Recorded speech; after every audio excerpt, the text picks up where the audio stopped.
10 € offerts et votre premier pari remboursé en cash avec le lien en description. Ce mercato ne ralentit donc jamais, les gars. Bienvenue, j'espère que vous allez tous très bien, très content de vous retrouver pour une nouvelle vidéo. C'est quoi ce mercato? Ça s'arrête pas. On devait faire, il est fait en plus, l'épisode il est fait, il est prépublié, il sort demain matin, samedi matin, tranquille, avec le café, qui est le meilleur 6 de la planète, le meilleur milieu défensif. On poursuit notre série des joueurs d'or avec Stan, après les fusées d'or, latérales d'or, les meilleurs gardiens.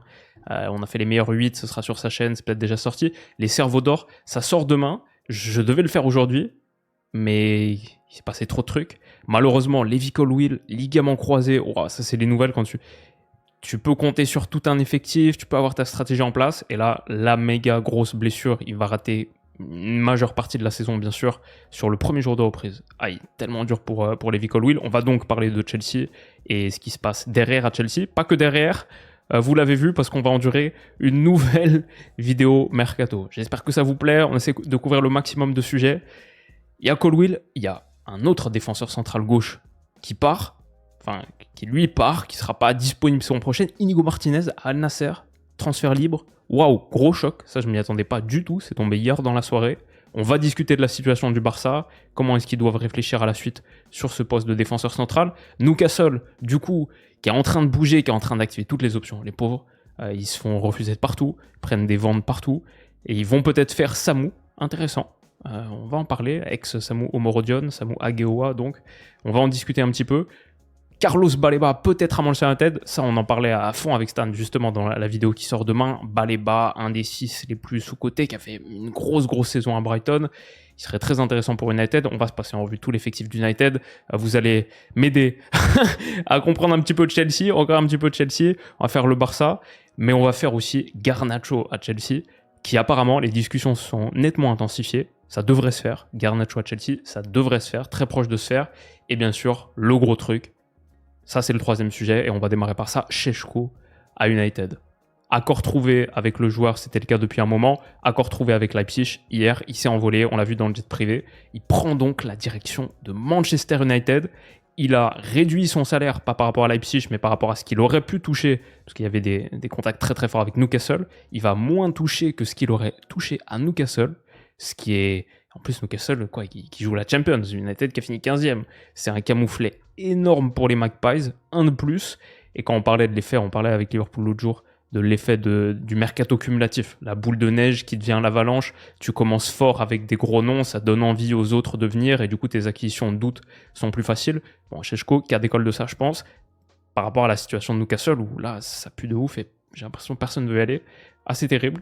Mais ouais, United, moi, United, peut-être qu'on va beaucoup en parler cette saison, ils ont totalement repeint la maison.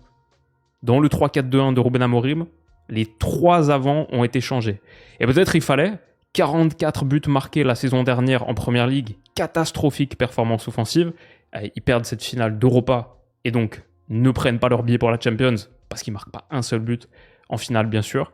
Ils ont totalement repeint la maison et on a 3 prises aux 3 postes avancés du 3-4-2-1 d'Amorim. Donc Cunha, Mbeumo, Šeško, on va pas se mentir, ça donne envie de regarder cette première journée de Première Ligue, ce Manchester United Arsenal, Šeško contre Gyökeres, donc les 2 pistes d'Arsenal à un moment qui vont se retrouver face à face. Ça me donne une petite saveur. Haaland, Darwin Núñez du Community Shield, qui était 2022 du coup, et encore c'est encore plus chaud parce que les 2 ont été liés, donc à Arsenal. Ouais, qu'est-ce que ça donne? Bonne prise ou pas pour Manchester United? Moi, vous savez, je kiffe Šeško. Ça fait longtemps que je le dis, même entre Šeško et Gyökeres, j'étais un peu plus chaud Gyökeres pour Arsenal. Et on en a parlé dans l'épisode de Retour Slovénie. Šeško, Cunha, Mbeumo, sur le papier en plus, c'est assez complémentaire. Donc, The Athletic a fait un très très bon article récapitulatif de tout ce nouveau trident offensif sur les endroits où ils aiment recevoir le ballon. Mbeumo gaucher à Brentford, souvent sur le flanc, demi-espace, rentre un petit peu dans cette zone. Šeško, bien sûr, vrai avant-centre de profondeur, un petit peu de décrochage, encore plus dans un Leipzig qui avait eu du mal à la construction saison dernière, mais aussi d'appui, appui remise, etc. Et Cunha, droitier, joueur de demi-espace gauche, flanc gauche, demi-espace gauche, pour rentrer sur son pied droit, pareil, combiné avec un gars, c'était Strand Larsen saison dernière, en pivot, etc. Sur le papier, positionnellement en tout cas, Cunha, Bemo, Šeško, ils vont pas se marcher sur les pieds. C'est pas Vini, Rodri, Mbappé, Jude où tout le monde a envie d'être dans la même position. Apparemment, assez complémentaires. Ensuite, sur ce qu'ils apportent, Cunha et Mbeumo par rapport au reste de l'effectif offensif, ça pareil, c'est un autre graphe de The Athletic qui fait un très bon travail sur le dossier. Quand on compare à Garnacho, Diallo, Højlund, les autres joueurs Cirque, Eriksen, Bruno Fernandes, Mainu, Ugarte, c'est un graphe avec deux axes. L'axe vertical, c'est le pourcentage de portées qui sont progressives vers l'avant, et l'axe horizontal, c'est le pourcentage de passes qui sont progressives. Ce qu'on voit donc, c'est que Cunha et Mbeumo sont tous les deux très très progressifs par la passe et par le dribble. Double menace par rapport à Bruno Fernandes, et bien sûr un extraordinaire passeur progressif, mais pas vraiment un très bon porteur progressif. On peut voir par exemple Madueke, porteur progressif extrême, passeur progressif à peu près moyen. Garnacho, Diallo, des porteurs progressifs de très très bonne facture, mais pas vraiment de vrais passeurs progressifs. Bon, Mainu, Ugarte très très bas, Cirque, Eriksen, plus par la passe, moyen, pas vraiment par la portée non plus. Par contre, Cunha, Bemo, deux joueurs qui peuvent te faire gagner des mètres sur un style transitionnel ou qui peuvent vite aller vers l'avant, qui ont cette capacité à battre leur homme en 1 contre 1, à donner des passes importantes dans le dos de la défense adverse, par exemple. Pourquoi pas pour un Šeško en profondeur. Franchement, c'est vrai que ce trio, il donne envie. Ce trio, sur le papier, alors il y a beaucoup d'autres limites. Par exemple, le fait que, certes, Bemo, il sort d'une saison à 20 buts, 8 passes à Brentford, et je me souviens, saison dernière, on disait, avec le départ de notre ami Ivan Toney, c'était le fait qu'il n'allait pas pouvoir jouer. Il y a peut-être un autre joueur qui était parti à Brentford, je ne me souviens plus, mais on disait, bon, ça va être à lui de prendre la relève. On en parlait avec Stan, je lui disais, Bemo, pour l'instant, il n'a pas fait une seule saison à plus de 10 buts en première ligue. 9 plus 7, 9 plus 8, c'est bien, mais maintenant, grosse responsabilité offensive sur ses épaules. Boum, 20 plus 8, il a fait une très grosse saison à Brentford, c'est pour ça que sa cote explose, qui part à United dans la foulée. Et pareil, Matheus Cunha, très bonne saison aux Wolves, dans des Wolves vraiment moribonds, 15 plus 6 en PL, c'est des très bons chiffres en PL, mais ils ont vachement surperformé leur XG, surtout Mbeumo, plus 7,7 par rapport à ses XG, ce qui pourrait dire très bon finisseur, mais sauf qu'on n'a jamais vu ça dans la carrière de Mbeumo en première ligue. Moins 1, moins 5.3, moins 0.6, moins 0.8, c'est pas un joueur qui, saison après saison, surperforme ses XG, donc peut-être qu'il y a une saison un petit peu outlier statistique, et un retour à la normale, peut-être ferait du mal, et ferait mal à Manchester United, qu'ils ont un peu payé par rapport aux données sous-jacentes. Matheus Cunha, c'est un petit peu la même chose, plus 6.4 saison dernière, grosse surperformance. Bemo et Cunha, les deux qui ont le plus surperformé leur XG. Parfois, ça veut dire qu'ils sont d'excellents finisseurs. Cunha, en moyenne, dans sa carrière, il y a du plus 2.5, il y a du moins 1.4, du 0.0. Il est à peu près à l'équilibre, on peut dire que c'est un finisseur à peu près standard. Et du coup, ça ressemble aussi à une saison outlier pour lui. Peut-être qu'il y aura quand même moins de buts et peut-être qu'il ne faut pas s'attendre à 40 buts ou 36 buts, donc 20 plus 16, ce qui étaient les chiffres de Bemo et Cunha saison dernière, pour la paire à United. Toutefois, je pense que Cunha, Bemo, Šeško, sur la qualité de combinaison des trois, sur la complémentarité de leur profil, et pareil, Šeško, ils en parlent dans The Athletic, capacité d'appel dans la profondeur, capacité de passer des dribbles pour un avant-centre, ça sur l'axe des ordonnées, c'est le nombre de dribbles réussis par 90 minutes, donc disons que dans cette zone, même au-dessus d'ici, c'est pas mal, tu passes pas mal de dribbles par 90 minutes, et là, c'est le pourcentage de duels aériens remportés par 90 minutes. Šeško, assez haut dans les deux catégories, par rapport à Cirkse, Højlund, qui passe peu de dribbles, et qui n'était pas une très bonne solution aussi pour du jeu long, pour jouer en appui remise avec les gars autour d'eux. Donc ça aussi, ça pointe en direction d'une bonne complémentarité technique et tactique. Šeško, Cunha, Bemo. Franchement, je pense que le trio peut marcher.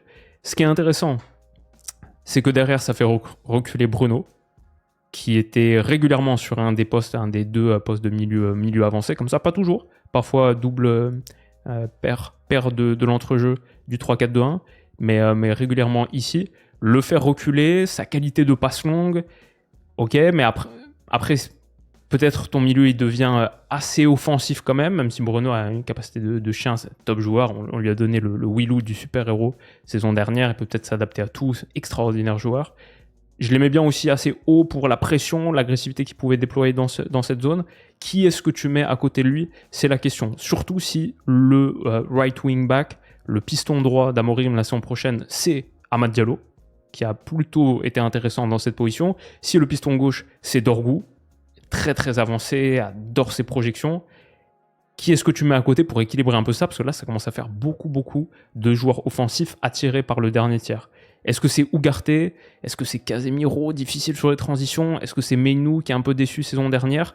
Ou donc, est-ce que c'est Carlos Baleba? Est-ce qu'United a assez pour faire l'ami Carlos Baleba, qui serait une énorme prise? Franchement, si United fait effectivement Baleba aux côtés de Bruno, Amad et Dorgu sur les côtés, Bemo, Cunha, Šeško, j'ai envie de regarder tous leurs matchs saison prochaine, tous les matchs où ils réussissent à aligner ce 11.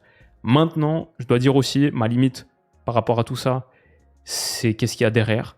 Parce que là, je vous ai pris un match de fin de saison contre les Wolves, et honnêtement, le 11 qui était aligné la saison dernière, Fredriksson, Lindelof, Mazraoui, le trio défensif, Ugarte, Eriksen, Dorgu à droite, Harry, Hamas en piston titularisé, Garnacho à l'intérieur, Meinou à l'intérieur en soutien de Højlund. Catastrophique cette équipe, franchement elle est terrifiante. Et contre Tottenham, ils étaient tellement en dessous, pas en dessous de Tottenham, mais en dessous du niveau footballistique requis pour être une bonne équipe de foot.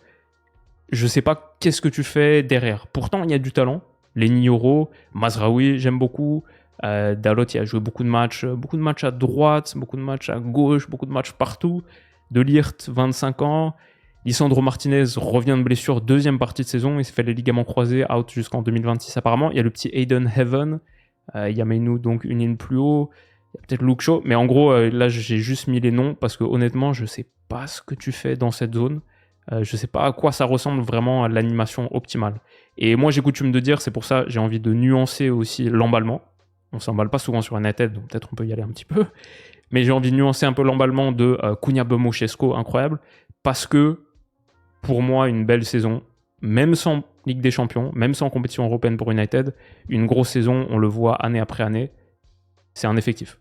C'est pas un 11, c'est un effectif. Et si t'es pas capable, avec pas mal de certitude, de doubler tous les postes là quand on sort Tactical Board, c'est plus difficile. Certes, sur les matchs où ils réussissent à aligner strident, où ils trouvent un petit peu leur organisation derrière, honnêtement, ça peut faire des étincelles. Moi, j'adore Cirque sur le profil. Je suis déçu qu'ils en aient rien tiré. Il y a encore Højlund, il y a encore Anthony, il y a encore Mount, il y a encore Sancho, et il y a des départs à faire. Et derrière, pour moi, c'est pas très clair. J'ai pas mis tous les joueurs, parce qu'honnêtement, je m'y retrouve pas complètement à United. Je pense qu'il y a encore beaucoup de taf. Mais sur le papier, l'acquisition de Šeško, c'est très bien. Et je pense que les acquisitions de Bemo et Cunha, peut-être un peu cher payées par rapport à leur rendu sous-jacent, ce qu'on a vu. Mais je pense quand même que c'est bien. Et s'ils font Baleba, je pense que c'est même très bien. Et c'est un très bon mercato où ils sont vachement allés dans le bon sens par rapport à une équipe Ugarte, Eriksen, Dorgu à droite, Hamas, Garnacho, Meinou à l'intérieur, Højlund devant, Lindelof, Mazraoui, Fredriksson. Compliqué. Et il ferait sans doute un pas dans la bonne direction. Amorim n'aurait plus d'excuses aussi. Et ce match, United Arsenal, c'est sûr qu'on va se brancher dessus. Pour Newcastle donc, qui ne peut plus faire Šeško. Ouais, mais les gars, ils ont perdu toutes leurs pistes. À un moment, c'était Ekitike, là, c'est Šeško. Est-ce que l'idée, c'est pas de garder Isak? Est-ce qu'ils vont pas réussir à garder Isak? Si ils ne gardent pas Isak, sans avoir réussi à faire Ekitike ni Šeško, on verra les pistes sur lesquelles ils sont. J'ai vu Samu, j'ai vu Jackson, j'ai vu Gonzalo Ramos, j'ai vu Kolo Muani, Nick Voltemade, pourquoi pas. Il y a des noms intéressants, mais waouh, Newcastle, c'est très difficile leur situation. United en revanche, ça donne envie de voir. On verra comment ils s'en sortent, on verra comment ils gèrent toute la situation, mais intéressant ce move pour Benjamin Šeško. Le remue-ménage à Chelsea, avec l'arrivée potentielle de Garnacho, donc on n'a pas cité dans l'effectif d'United ici parce que je l'imagine effectivement en partance. Peut-être que son move peut servir à financer aussi en partie celui de Šeško et peut-être celui de Baleba derrière surtout. Chelsea est sur Garnacho et aussi sur Xavi Simons. Et les gars, Chelsea, moi j'aime bien Chelsea. Moi je pense sous-coter leur projet, je pense que le monde commence un peu à comprendre, etc. Leur effectif là par contre, il y a pas mal de joueurs. Alors, il y en a qui sont partis. On peut les faire un par un. Allez, épurons un petit peu cet effectif de Chelsea pour mieux le comprendre. Félix, allez, c'est out, Al Nasser. Jackson, je crois, va partir. Ça me semble très envisageable. On en entend parler. Sortons-le. Datro Fofana va pas jouer. Marc Guiu, c'est Sunderland. Madueke est parti à Arsenal. Nkunku va partir aussi. Broya va pas jouer ou va partir. Sterling, pareil, j'imagine. Tyreek George, peut-être un petit prêt pour lui. Gardons-le ici pour l'instant. Mudryk, tant que ses affaires sont pas résolues, on peut le sortir de ce tactical board. Amougou, vendu à Strasbourg, peut-être qu'il reviendra. Chukwuemeka, j'entends beaucoup de rumeurs de départ, donc ok. Dewsbury Hall, il a été vendu genre 30 millions à Everton, bien vendu d'ailleurs. Et ça, je dois dire, si Garnacho arrive, ce serait la 9e acquisition de Chelsea cette saison, après Pedro, Gittens, Atto, Delap, Estevan, Esugo, Mamadou Sarr, Kendry Paez qui arrivent, quelques autres peut-être retour de prêt, etc. Mais dans le sens des départs, honnêtement, ils sont bien gérés. Hein. Madueke, 56 millions Arsenal, pas trop mal vendu. Félix, 30 millions à Al Nasser. Petrovic, 30 millions à Bournemouth. Ugochukwu, 30 millions à Burnley. Voilà, Dewsbury Hall, ils l'ont pris genre 35 l'année d'avant. Ça n'a pas marché. Ils le revendent pour 29 à Everton. Tranquille. Je trouve qu'ils gèrent plutôt bien dans le sens des départs. Bashir Humphries, je vais pas mentir, je le connaissais pas du tout. J'avais jamais entendu parler de ce gars. Donc c'était le latéral gauche de Burnley saison dernière en prêt. Bon, ils le vendent 14. Amougou, 15. Ils l'ont acheté, je crois qu'ils l'ont acheté 15 et ils le vendent 14,5. Acheté 15 à Saint-Étienne, vendu 14,5 à Strasbourg. Grosso modo, ils font pas d'énormes pertes et ça leur permet de financer ce train de vie, je vis à l'hôtel, un peu excessif, où j'achète tout ce qui m'intéresse. Mais derrière, honnêtement, l'équipe qu'ils sont en train de construire, on en parle depuis un moment, avec maintenant potentiellement donc une aile gauche, Gittens Garnacho, une pointe, Pedro Delap, à gauche, Pedro Neto, qui a fait une bonne Coupe du Monde des clubs, Estevan qui arrive. Cole Palmer, bien sûr, qui peut être aussi à gauche. On peut avoir Palmer à gauche, comme on a vu contre le Paris Saint-Germain, avec Enzo, une ligne plus bas, une ligne plus haut.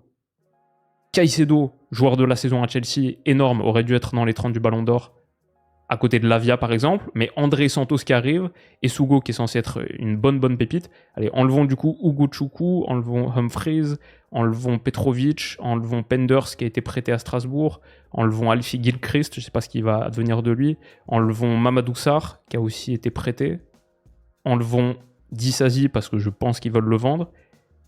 Mais honnêtement, là, devant, et s'ils font en plus Xavi Simons, en considérant que la saison prochaine, il y a Kwenda qui arrive et Kendry Paez qui arrive, le secteur offensif, il est absolument terrifiant. Mais déjà, juste cette saison, ils ont effectivement, on peut même enlever Simmons, allez, enlevons Tyreek George, juste pour un petit peu de clarté. Mettons Neto ici, Palmer là. Honnêtement, j'aime beaucoup ce secteur offensif, j'aime beaucoup à quoi ressemble ce 4-2-3-1. Ici, là, tous les postes doublés avec de la qualité. Ensuite, considérons comme ça. Après, il y a la question de derrière. Et maintenant, avec la blessure de Colwill, ça fait mal. Ça fait très mal. Ligament croisé pour ton défenseur central gaucher prometteur de 21 ans, anglais et tout. Ça fait mal. Heureusement qu'ils ont fait Yorelato juste avant. Franchement, pas mal. Et moi, je dis maintenant, c'est Renato Veiga time. Je crois que c'est le moment. Je crois que c'est le moment de garder Renato Veiga. Badiachil, je pense peut-être même tu réussis à le vendre. Wesley Fofana, je l'enlève parce que je le considère à peine comme un joueur de foot. Il est juste trop blessé. Anselmino, c'est à peine qui c'est. Sanchez Jorgensen, la paire de gardiens s'y reste. À droite, Chaloba, Adara Bioyo, Tozin quoi. Correct, mais c'est peut-être là où il y a une petite légèreté. Le secteur latéral droit, Rich James, Gusto, Josh Acheampong. James, en plus, Coupe du Monde des clubs, il avait joué une ligne plus haut. C'était ça qui avait permis à Enzo d'être plus haut. C'était Caicedo, James et Palmer à gauche. Donc il y a cette chose-là à considérer. Mais honnêtement, j'aime beaucoup le secteur droit. Et après, Chilwell, pas suffisant, je pense, en qualité de remplaçant de Cucurella. Mais Cucurella fait une top saison. Ah, honnêtement, cette équipe elle ressemble vraiment à quelque chose. Là où j'ai des petits... Peut-être sur l'arrivée de Garnacho, pour moi, le petit doute, c'est que même si c'est un joueur de percussion énorme, 95e centile en portée progressive, 95e centile en ballon touché dans la surface de réparation adverse, son taux est 96e centile en tir, c'est un vrai ailier tireur, et ses chiffres en XA, passe décisive attendue, et en passe décisive tout court, sont assez bas. Les shot creating actions sont basses, les passes progressives sont basses. Sur la décision dernier tiers, la prise de décision après avoir réussi le dribble, il y a une vraie marge d'amélioration pour Garnacho, qui pour moi est un joueur très intéressant, un vrai joueur de 4-3-3 ou de 4-2-3-1. Je comprends qu'il ne soit pas gardé par United. En revanche, à Chelsea, ça me va. Mais ça, c'est le profil statistique de Garnacho. Gittens, c'est la même chose, presque en plus extrême. 99e centile en dribble réussi. Bundesliga, beaucoup d'espace, ça aide. 91e centile en portée progressive, mais seulement 16e centile en passe décisive attendue. C'est aussi un peu un ailier tireur. 2 tirs et demi par match, 2.5 tirs par match. Garnacho 3.6 tirs par match. Peut-être un peu plus d'activité défensive pour Gittens. Sort d'une saison hétérogène. Il y a une belle concurrence sur ce côté, et peut-être ça peut faire du bien aussi à Garnacho d'être à la fois dans sa position, changer un petit peu d'air, mais quand même avec de la concurrence, pour pas tomber dans ces travers un petit peu de diva. Je crois qu'avec Garnacho, il y a aussi une petite question sur la mentalité, sur l'entourage, le frère, les stories sur Instagram et tout. Pas que je sois un expert de la question, mais j'ai l'impression qu'il y a une mentalité de champion à acquérir pour Garnacho. Elle n'est pas encore là. Sur le talent brut, je pense qu'elle est là. Et 21 ans, c'est un pari intéressant. Ah, honnêtement, Chelsea a beaucoup de qualité et je pense que c'est une bonne idée de doubler le côté gauche, Gittens, Garnacho, de les mettre en concurrence. Les deux, je pense, ont besoin de concurrence et ont besoin de travailler dur pour être la meilleure version d'eux-mêmes qu'ils ne sont pas encore. Mais sur le papier, honnêtement, l'équipe est intéressante. Je pense pour moi, la bonne idée, je ne sais pas s'ils vont le faire, mais c'est de garder Vega plutôt que d'aller acheter quelqu'un d'autre pour remplacer Colwill. Au moins sur la moitié de la saison. Mais ouais, ils ont vraiment un bel effectif et on verra ce que Maresca réussit à en tirer. Enfin, nos amis du Barça qui perdent donc Inigo Martinez. Bye bye Inigo. Ça fait un peu mal parce que c'est un joueur à 45 titularisations la saison dernière, 3967 minutes, le 6e joueur le plus utilisé par Hansi Flick, tellement important sur la ligne haute, la coordination de cette dernière ligne, son leadership, son tacle sur Mounir de Leganés, un peu légendaire.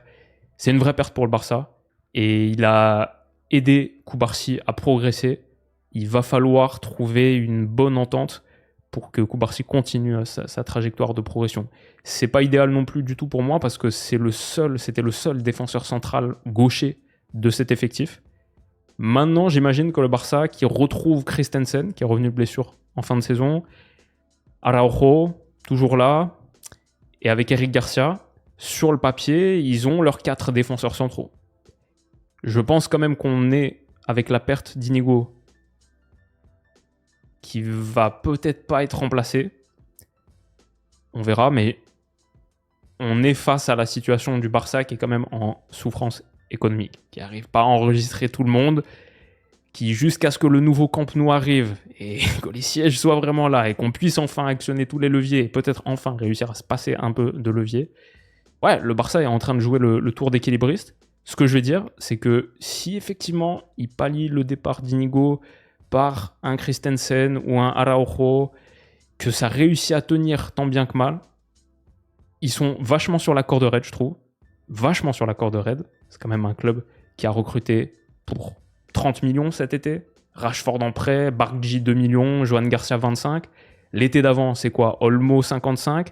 Et l'été d'avant ça, c'est un mec pour 30, j'ai oublié qui c'était. Mais en gros, sur les 3 derniers étés, le Barça, ils ont acheté pour 130 millions en indemnité de transfert. Il n'y a pas que les transferts, les salaires, ça compte aussi. Mais 130 millions d'achats pour le Barça.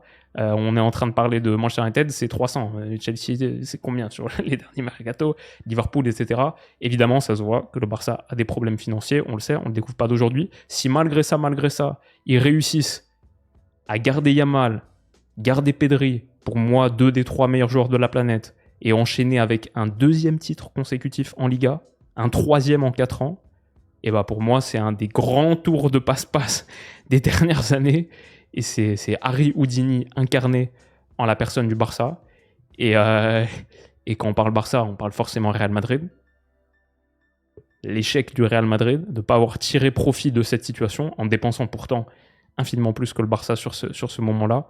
Je ne sais pas quand est la prochaine campagne de réélection, la prochaine élection du président du Barça. Mais ça doit peut-être marquer la fin de l'ère Flo Pérez. Honnêtement, si le Barça a réussi à prendre le titre, vu la situation économique dans laquelle ils sont, ils vont peut-être pas remplacer un défenseur central à 4000 minutes de la saison dernière, leur seul gaucher, et quand même continuer de faire avec les moyens du bord derrière et peut-être quand même encore s'en sortir avec des prêts, avec des salaires baissés, des gars que tu réussis à attirer, ce serait assez spécial. Et donc voilà ce que j'ai sur Inigo Martinez. La folie, ce mercato continue d'aller très très fort, très très vite, dans tous les sens. C'est un régal de le décrypter avec vous, on prend beaucoup de plaisir. On a hâte que la saison démarre, Community Shield dimanche, la vidéo sera là. Et rendez-vous demain, 10h, pour un petit épisode avec Stan. Prenez soin de vous les potes, et on se dit à très vite. Bisous.